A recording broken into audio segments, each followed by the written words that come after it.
डेरा मुराद जमाली से खबर शामिल करते हैं। डेरा मुराद जमाली सिटी पुलिस थाना की हदूद मिनी बाईपास के करीब दिन दिहाड़े डकैती लूट की वारदात रूनुमा हुई।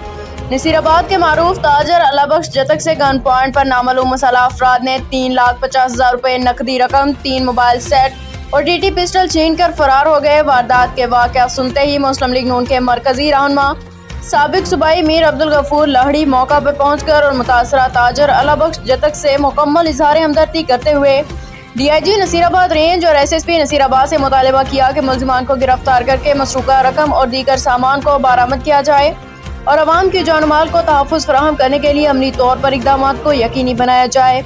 जबकि इस मौका पर यूनियन कौंसिल गफूराबाद के chairman doctor Farooq Lahri, SHO city inspector Ghulam Ali Kandrani समेत दीगर मोअज़्ज़ज़ीन भी मौजूद थे। SHO city Dera Murad Jamali inspector Ghulam Ali Kandrani ने मुतासरा ताजर और साबिक सूबाई वज़ीर मीर अब्दुल गफूर लहड़ी की यकीन दहानी करवाते हुए कहा कि मुल्जिमान की गिरफ्तारी के लिए भरपूर कोशिशें की जाएंगी और मुल्जिमान बहुत जल्द कानून की गिरफ्त में होंगे।